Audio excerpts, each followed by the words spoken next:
you think boots, you think Ariat. You think comfort from day one and durability to day 1,000. You think steel toes on the job, square toes on the dance floor. With style that owns a Saturday night and still looks sharp enough for Sunday dinner. And through every mile and every moment, you're thinking Ariat boots. Boots that show up, stand out, turn bad ideas into better stories, and still punch the clock come Monday morning. Now, it's time to stop thinking and start shopping. Find your Ariat boots at Ariat.com or a retailer near you. Looking for these better days. It is Tuesday, December 2nd. I'm Scott Seidenberg. Here's what you need to know to make today a better day. The New England Patriots improved to 11-2 after a 33-15 win over the Giants on Monday Night Football. And in the NBA, LeBron James avoids ending a historic scoring streak. Mackenzie Rivers joins me on this episode of Better Day, presented by FanDuel. Mac, we'll start with Monday Night Football. The Patriots now with the best record in the NFL. And do you realize the last time they lost a football game, the Red Sox were still playing baseball? The last loss for the Patriots was on September 21st. It is December 2nd. They are 11-2. So they could possibly end, 11-6? They could lose 4 more games. I think the Red Sox lost more than 4 more games the rest of their way. It's good times in Boston. What else is new? It's what a season it has been for the Patriots. I mean, I'll admit I was wrong on the Patriots, and the market was right because this win total was at 8.5. At a rogue book, and then it was 7.5 everywhere. But before the season started, this was 8.5 everywhere. So that one rogue book was actually correct, and the market was correct as everyone was betting the Patriots win total to go over, and they have done that and some as they now are 11-2. Last night we cashed our best bet on Jackson Dart to go under his rushing yards, even though the kid still ran the football and took a shot on the sidelines, completely legal hit, you're inbounds, but that type of behavior, that type of running is not going to lend itself to having a lengthy career, Mackenzie. No, you wanted to be successful, and when you're down 17-0 early, you start to stretch the bounds of what the coaches ask you to do. I mean, is he really good enough to be in the pocket and beat you that way? So I get him wanting to stretch the bounds of his capabilities. Yeah. He's got to protect himself, though, because that was a scary moment early on in that football game. Dart actually ran a couple of more times. He finished with 4 carries for 20 yards, and the Giants lose, as we mentioned, the final score was 33-15. Fez had a best bet on Dart going over 18.5 completions. He finished with 17 completions. Final 3 plays for the Giants: sack, incomplete. Throw some screen passes. I know. Couldn't get 2 completions there on those final 3 plays. And as far as live bets, we did cash a live bet on Travion Henderson over 10.5 carries. He finished with 11 carries. But we also played Ramondre Stevenson over 12.5 carries. Got greedy. He finished with 12. Now, yeah, and that's what I was wrong about in this game. I was recommending Drake May under passing yards. He threw for 200 in the first half, and he was almost done for the game, but not quite. I think Vrabel thinks he has some wiggle room. It wasn't like, let me keep it close to the vest, we'll win by 10 or win by 14. They ended it early like a real legitimate team. A lot of the metrics do not believe in the Patriots. They're like 10th, 12th in a lot of things, DVOA, etc. But Vrabel thinks he has something. Well, that's the thing. I was going to ask you, when it comes to this Patriots team, and I thought last night the hard hitting, the big plays, I thought the Patriots were sending a message to the rest of the league that they are a legit football team, right? Now they head into their bye week at 11-2. It comes at a great time for them. They're going to be rested and ready to go for the stretch run here and going into the playoffs. I always think that having a late bye is very beneficial for your teams as you get ready for the playoffs. But it's a debate with the Patriots between the results and the eye test. And if you look at the Patriots' results, they are 11-2. They have the best record in the NFL. But yet when you watch this team, I don't think that there's many people that have them as a legit contender in the AFC. Like if it was Patriots against the Chiefs, people are going to bet the Chiefs. If it's Patriots against the Ravens, people are probably going to bet the Ravens. If it's Patriots against the Colts, I mean, maybe that's a little bit closer, but the Bills, Patriots, Bills. I think everyone thinks the Bills would get revenge on the Patriots. Like, it just doesn't feel like watching them listening to other people that watch them, there's a true belief that this Patriots team is a Super Bowl contender. No, they have the best path, and I think what's telling is though they're the favorite, they're given less than a 20% chance by Vegas. They're plus 420, Broncos plus 470, Bills plus 480. The Bills are 95% to be on the road week one of the playoffs, round one of the playoffs, but they're still essentially the same odds as the Broncos and Patriots because they're a lot better. The market thinks they're a lot better. 18th, by the way, I looked up DVOA to be exact, not 11th or 12th like some other metrics. 18th the Patriots are. Maybe they'll get bumped up after this last result, but not, in the play level data, setting the world on fire, and they're going to be home for the playoffs. But I don't think they're going to make it. Well, here's the crazy thing. So up on FanDuel right now, if you look at the odds to win the conferences, right? Patriots are the favorite at plus 420. Broncos are next at plus 470, and then it's the Bills at plus 480, and then it's a step down. Colts at plus 710, Ravens plus 760. But yet, if you look at the Super Bowl odds up on FanDuel right now, the first AFC team is tied. It's the Bills and the Patriots at plus 1,100, and then the Broncos at plus 1,200. So while the Pats are favored to win the conference just because of, I guess, they're home and they're going to be the one seed and have a bye, the Bills are right there with them for the odds to win the Super Bowl, as you mentioned. That's very telling, and I think very accurate, the way I read the situation. What do you think the line is going to be, Bills at Patriots coming up? I think the Bills will be like pick 'em or slight favorites, right? Yeah, I got to imagine that it's the Bills are going to be favored in that game. So the Bills are probably going to have to win an extra playoff game, and if they meet the Patriots, it's going to be a coin flip. But if they make it to the Super Bowl, whereas the Patriots might be a 5-point dog, 4-point dog to teams like the Rams, the market thinks that's going to be another coin flip. The Bills can beat a team like the Rams. So I think they're the only AFC team that would be less than a field goal versus the NFC in the Super Bowl. The Bills. No, that's a great point. That's a great point. And let's see, can we bet right now their Super Bowl matchups? Oof, I'd love to see this. No, nothing up on FanDuel right now, but some books do offer the early markets right now where you can just bet AFC versus NFC, right? And then you could see I'd be interested in that line at the moment. Yeah, let me try and shop. And then the Chiefs are going to make it, and they're going to be 1-point favorite, and the seal will be going. No, that can't happen. Let's see. Futures. Do we have a hypothetical? I would love to know this. Champion specials, winning division, winning state, winning conference. Here we go. NFC minus 130, AFC plus 110. Boy, it feels like minus 130 short. It does, because it's probably, the Bills have obviously a chance, but it's probably going to be the Patriots or the Broncos. And I don't like either of those teams. I like a lot of teams in the NFC better. I like a lot. Listen, the Rams, Eagles, Packers, Lions, these Lions are dogs right now to make the playoffs. Slightly. I guess you're right. Yeah, that's how good the NFC is. Yeah, the Niners are going to make it because of their schedule, but they're like the 5th, 6th best team in the NFC. Dude, it just feels like every team. Yeah, it feels like the NFC minus 130 feels like a short price right now. You can get -1 at Westgate. I like that on the NFC. On the NFC, yeah. Not going to be a tie.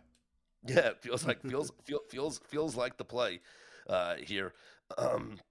As we look ahead for the Super Bowl and possibly what could happen there. Updating some news around the NFL, Justin Herbert did have a procedure, as we mentioned that yesterday he was going to have the surgery on the broken bone in his left hand. He is considered day to day. No update on his availability for the game on Monday against the Eagles. Now, they do have, obviously, the extra day with that game being a Monday night football game as opposed to it being, the Sunday game. So you do have an extra game. Currently, the Eagles are 3-point favorites at the Chargers. Would you bet the Eagles right now, Mackenzie, at -3, knowing that if Herbert plays, I think you're comfortable with -3 on the Eagles, honestly. And if Herbert doesn't play, Eagles have to go up to like -5.5, right? Yes, yeah, 6, 7. I think it moved from 2.5 to 3. So Herbert's worth a lot more than that. It's the assumption is Herbert will be playing, at least in my read of it, but not 100%. It does have some risk of not betting it now, because if it goes to 3.5, you probably don't want to bet it. But I'm not sure. I love it. I'm not sure Herbert won't play. I'm not sure the Chargers don't win that game. The Eagles have not been a good team, as we talked about last week, off of a loss. I think that dysfunction gets to them. I think there's a little bit of turmoil, a little bit too much for my blood. Okay. All right. Monday Night Football. We'll have to wait and see how that one is going to play out. We'll have plenty more NFL, of course, coming up a little bit later on in the week. It also was a big college football week. Championship week is this week. We'll preview those college games coming up as we get closer and closer to Friday's championship slate. A lot of news headlines, obviously, with Lane Kiffin being introduced at LSU. What do you think about this situation? You think he's a turncoat? I think that it was everyone would make that decision. It's a no-brainer. Everyone would make that decision. You take the money and you go. Plus, it's not like, and I've heard the arguments about, well, it's right now you have a team that can win the national championship. You have a program that next year can win the national championship as well. And that's great. Like if Lane Kiffin wins the national championship, they're like 30-1. Okay, well the odds have definitely shortened with even before they weren't one of the favorites. But they're a very talented team this year. There's no doubt about it. And let's say Lane Kiffin won the national championship this year. The odds of him winning multiple championships or even being in multiple championships is significantly less at Ole Miss as it is going to be at LSU. Mm-hmm. The opportunity to be in contention for a national championship for multiple seasons is greater at LSU. The NIL money, the pool, is greater at LSU. Mm-hmm. The facilities are greater at LSU. It's just, now some people would argue and say the stage is bigger, so obviously it's less room for failure. Like if you win 10 games at Ole Miss and then you lose. Yeah, I'm saying like you win 10 games at Ole Miss and then you lose in the playoff, like everyone's gonna be like great season. It's like if you win 10 games at LSU and then lose in the first round of the playoffs every year, you're a failure. You know? Brian Kelly. Yeah. So I just think that when it comes to the salary, he was going to be a rich man regardless of whether he stayed at Ole Miss and they gave him a raise or he took the job at LSU. But which school has more money outside of the coaching salary? Yeah. And that means paying for players in the NIL deals, right? It's obvious it's LSU. How would you not take that job? Yeah, you're making the argument that it's a much better job and that he is smart to take it. I don't disagree with that at all. My take, though, would be people are making that argument. This is why it's a better job, and that's why it's okay for him to take it. To me, maybe he just likes the suburban lake that he can get a house at. Like, it doesn't matter to me why you want to take a different job. Yeah. You have the right to do so, and you honor your commitment, and he wanted to coach the rest of the way. Now, I heard some things about recruits that he was bringing in. Maybe you have some questions if you're Ole Miss, if he's doing the right thing by you. So, yeah, you can tell him not to coach the rest of the year if you want, but I don't see anything shady that he did. I don't get the blow up. And Ole Miss did the right thing. Yeah, I totally agree. They did the right thing. You do not want him in your building just wearing a purple sweater being like, this is one of the better teams in the SEC that I'm going to beat.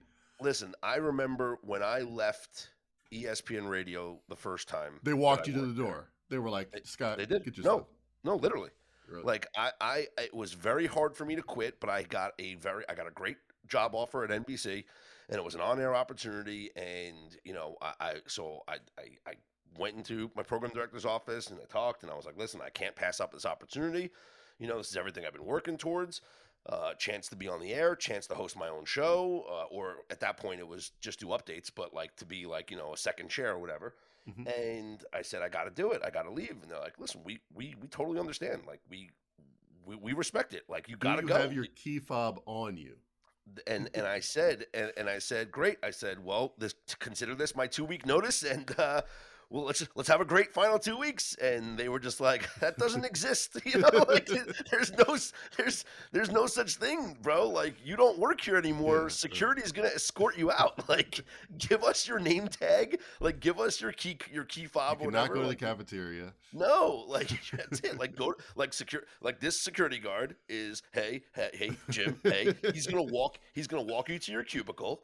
So he's going to watch you gather your things, right? No, you cannot put that, thumb drive in your computer. No, so you should have. Yeah, I remember leaving a job and I'm like, I got all these files. You should have saved them before, man. That's right? your bad. I'm like, let me just email them to myself. They let me do that. They were cool. And they were just like, all right, well, see you later, man. Good luck. Like, there's no hard feelings, but like, you're out. Like, you're out the door. And Ole Miss is like, no, bro, like, you're done. We don't want you in our locker room talking to our quarterback, Trinidad Chambliss, being like, hey, man, next year you're going to come to Baton Rouge. We're going to have a great time. Sometimes both people are in the wrong. Sometimes both people are fine. I don't see the hubbub over Ole Miss or Lane Kiffin here. Yeah, it's yeah. But you know what? I'm very curious to see what the committee does when they unveil the rankings tonight and how they hold it against Ole Miss. And also, they can't, right? I mean, come on. They will. The kids. All right. Well, they're going to make it. Or you think they're not going to be sixth? No. Wow. Yeah. I disagree with I can see why if you're projecting forward. I think we overrate the game day position importance of coaches massively in all sports. I agree. It's still the same kids that just did the same things. Well, it's a different guy telling them what to do, telling them to say hike. So here's the thing. They'll stay at number 6, but they're not going to finish at number 6. Like do they have any more games? Do they have the SEC championship? No, but they're going to make the playoff. It's just that where they'll get seated is going to be very interesting, and I think the committee might hold it against them. Like, it's going to be a fun conversation, and it really will be fun breaking down these games coming up here this weekend for championship week in college football. All right, Mackenzie, we got to get to the NBA. Not only did you release your latest power ratings yesterday, but we had an all-time historic streak come down to the wire. Last night in the NBA, Mackenzie, a streak that has lasted since 2007 was on the line last night. LeBron James had scored 10 or more points in almost 1,300 straight games. It was 1,296 straight games, or 93, whatever it was, going into last night. And LeBron James had 4 points in the first half. He had 6 points going into the fourth quarter. And I looked at, because people on Twitter were pointing this out. Credit Jack Mack from Barstool was actually all over this last night. I looked at the live lines, and LeBron's live line was 10.5. If it was 9.5, Mackenzie, I think I would have unloaded my bankroll on it. Because the Lakers were not in that game last night. They wound up losing to the Suns 125 to 108. Despite Devin Booker leaving, somehow didn't matter. But you knew LeBron was going to stay in the game to make sure he got his 10th point and then leave the game as soon as he got his 10th point. So I looked online. I saw the book had it at 10.5, and I said, no play. If it was 9.5, I'm unloading. 10.5, I didn't make a play. Well, guess what happened, Mackenzie? LeBron hits a 3. Yep. He finishes with 10 points, and he bounces out of the game. 10 points on 10 shots. To me, he should end this streak because it's one of the most damning streaks and fuel for us LeBron skeptics, not haters. We love the man. We love all great players that, family men.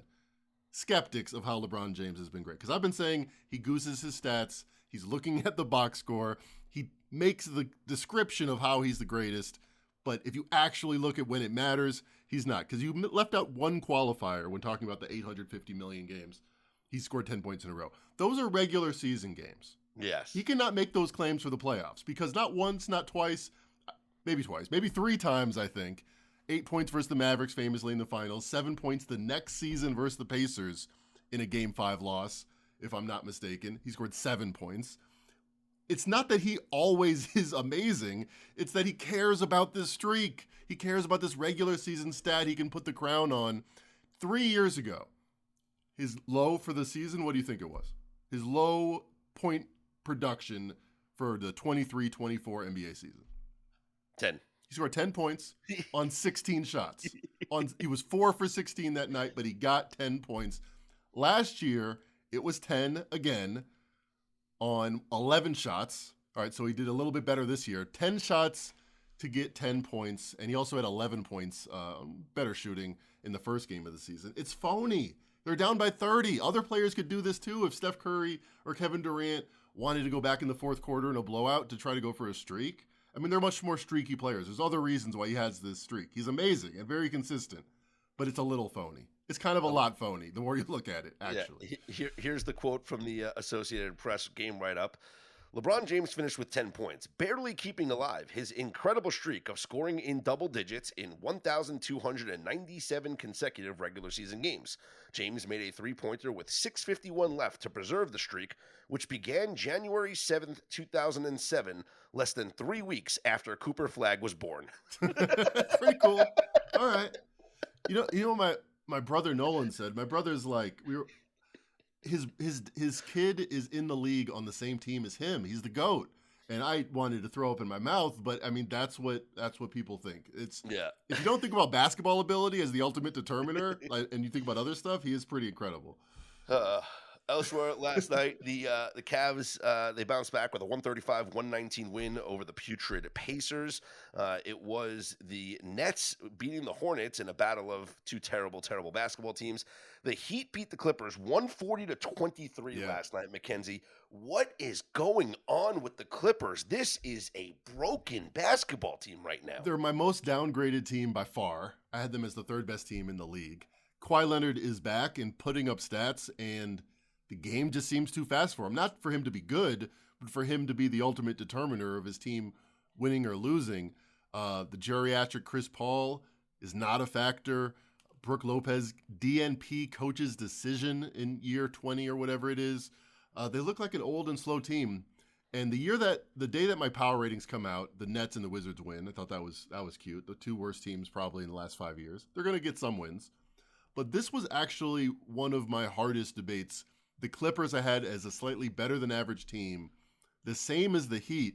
The market didn't agree with me. The Heat were 6-point favorites here, and the market seems to be right on this one. I don't know how to downgrade the Clippers more if I just every time I update my power ratings every half week, I say they're a point worse than last week. It still doesn't seem to be enough. Well, elsewhere last night, I'm a little disappointed in us for not recognizing the situation. Rockets lose to the Jazz 133-125. So not only was this a system play, if you will, on a team playing the second of a back-to-back being in Utah, right, which is 14-16 since the start of the 2021 season, but this is also the immediate revenge spot. If let's see, if you beat a team and then you play the second night in a row since the start of 2021 against the same team, 5-10 straight up in ATS. Yeah. And that includes the Rockets' loss last night. We missed that, man. We missed it. I caught it last night, afterwards when looking at the scores and getting ready to record the pod. And I was like, I don't know whether to be mad at Mackenzie or myself.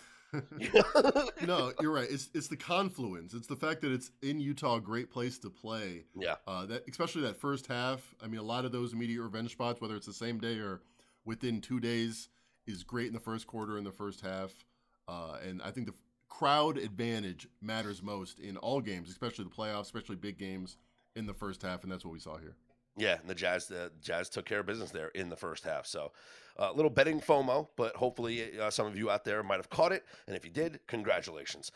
Let's take a look at some of the games on the schedule for tonight. But while we do that, Mac, I want to bring up your power ratings that you unveiled yesterday, the December 1st version, and that was available for all BetterDay.com members, not just Insider and Premium members, but everybody had access and got emailed the article, Mackenzie Rivers' latest NBA power ratings, which, no surprise, you have the Oklahoma City number one. I mean, I think you don't watch basketball if you didn't have the Oklahoma City Thunder number one.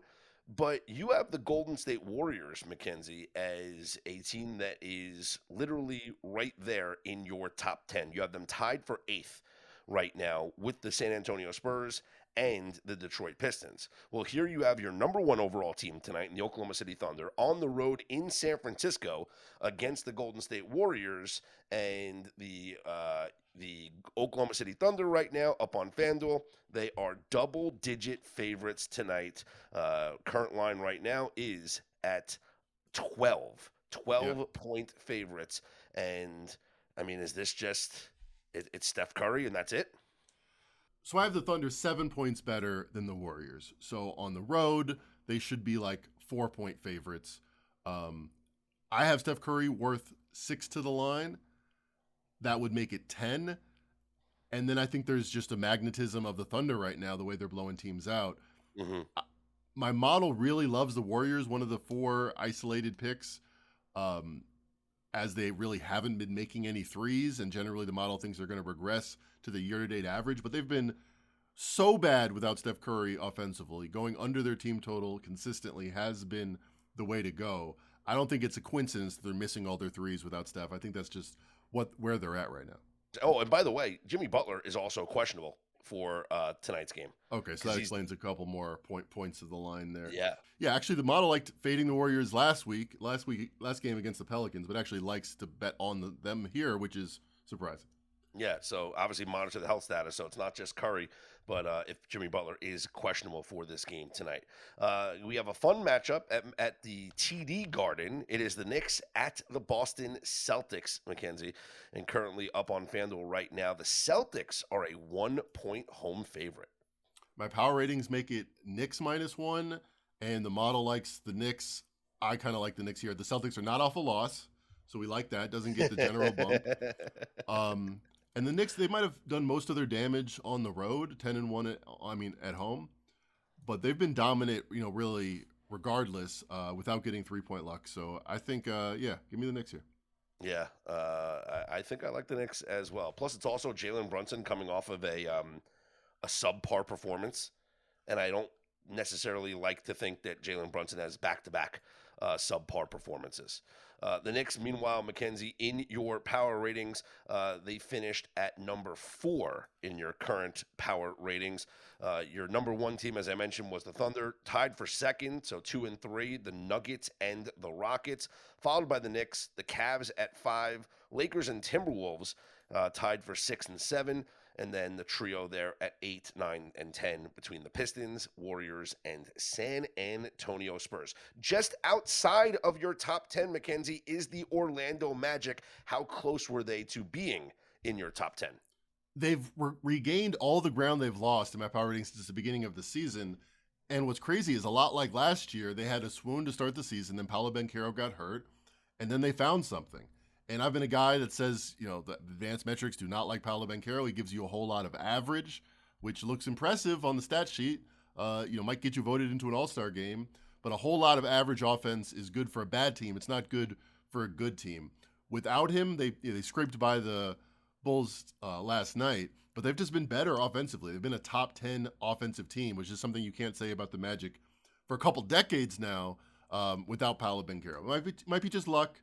Desmond Bane might have just gotten more comfortable as the lead scoring guard on that team. But I also think I wouldn't be shocked if they made a move, either moving Franz Wagner or moving Paolo Banchero. It seems like they're just they're not additive in the way that will make this team go to the next level. Interesting. Let's move on from the NBA and talk about a couple of big college basketball games that we're going to have tonight. That's right, Mackenzie. We have a couple of college basketball games tonight, including one that is very, very interesting and brings up one of the more historic trends here.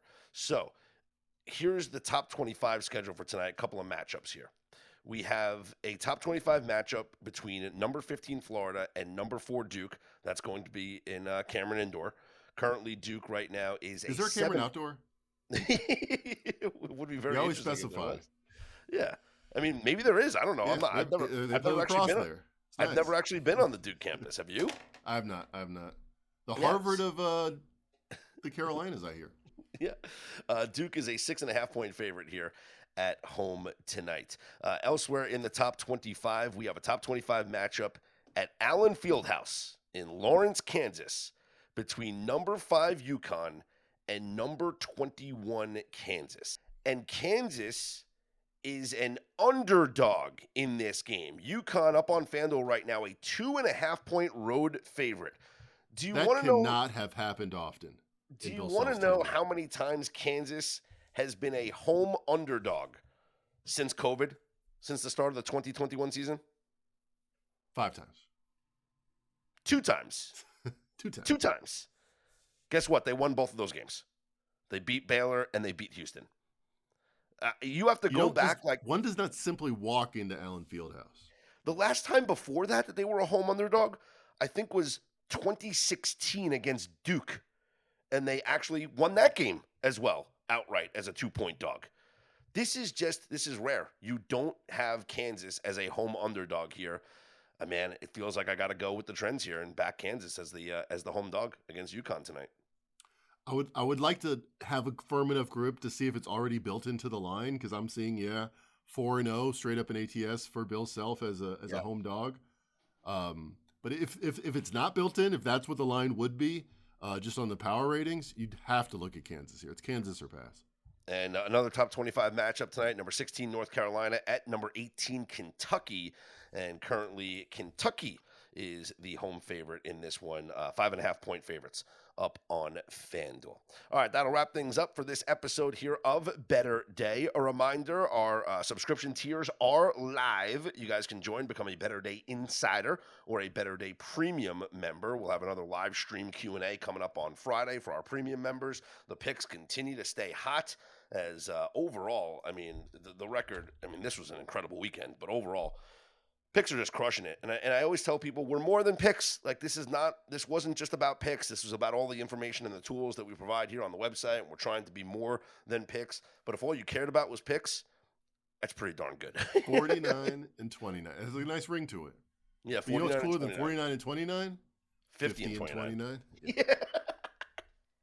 Speaking of memberships, I always love when you guys send us some feedback, whether it's positive or negative. We read all the emails. Just reply to your newsletter, and we will read those emails, okay? So just reply to your daily newsletter. Any email that you get, just reply to it. We will read it. Got a really nice note from Rich in NYC yesterday. He said, I want to thank you for starting this site. After following Scott and Mackenzie for years on SOV, I was hesitant to join and had been holding off for a few days. I decided, however, to splurge on the Insider package, and you haven't disappointed. I played a $50 4-pick prop parlay yesterday and won $570. Daniel Jones under passing, Brissett over passing, Dowdle under rushing, and Judkins over rushing attempts. I know it won't always be this good, but it's a great start, and I'm thrilled to be along for the ride. Happy holidays to BetterDay.com. Warm regards, Rich from NYC. First off, Rich, happy holidays to you. Warmest regards to you. Shout out to Rich. We appreciate the love and congratulations on the win. That being said, don't always parlay our picks. You know, like if you want to, great. If they hit, great. But like, it's not ideal, you know. Like, but listen, hey, nice hit from Rich. He had an inkling. He took our tools, our analysis, and he put it together. But I feel like I'd be doing everyone else a disservice if I said like, "Oh, that's what you got to do is you got to parlay all our picks." Like, grab a handful and hope they go undefeated. Yeah, like when we give out our same game parlays for the Monday night games and the Thursday night games, and we're just sprinkling. Those are little sprinkles on the same game. Yeah, if you love one of those picks, you're going to have more value just betting that pick. Absolutely. Like Jackson Dart under 29.5. 100%. Like literally, if you took the 4 plays that we did on the Monday Night Football same game parlay, you throw my play out. That's a loser. but you did go 2-2, right? because you would have cashed with the Travion Henderson over rushing yards, and you would have cashed with the Jackson Dart under rushing yards, and then you lost with the Drake May passing yards and lost with the Giants plus the spread. So like it's to me, like, again, those same game parlays are a different animal. That's just us having fun here on the pod, trying to do a little construction and put some fun things together for our friends over at FanDuel. But like the picks that we give out, like I don't give out a 4-leg parlay on the picks page. Right. I gave out, what was it? Sunday we finished 9-3, right? So there were 12 picks that were given out on Sunday. You went 9-3 if you played them straight up. Now, if you happen to take some of those and put them together in a parlay like Rich did, congratulations. Awesome. We love to hear success stories. We love to get the feedback. So whether it's positive, whether it's negative, we don't care. We love the criticism. If there's anything that you guys want to see or don't want to see or want to hear or don't want to hear, please give us a shout out. Again, reply to any email that you get. Reply to the newsletter that you get every morning in your inbox as a Better Day subscriber, and we'll read the email. Let us know. For Mackenzie Rivers, I'm Scott Seidenberg. Here's hoping you make today and every day a better day.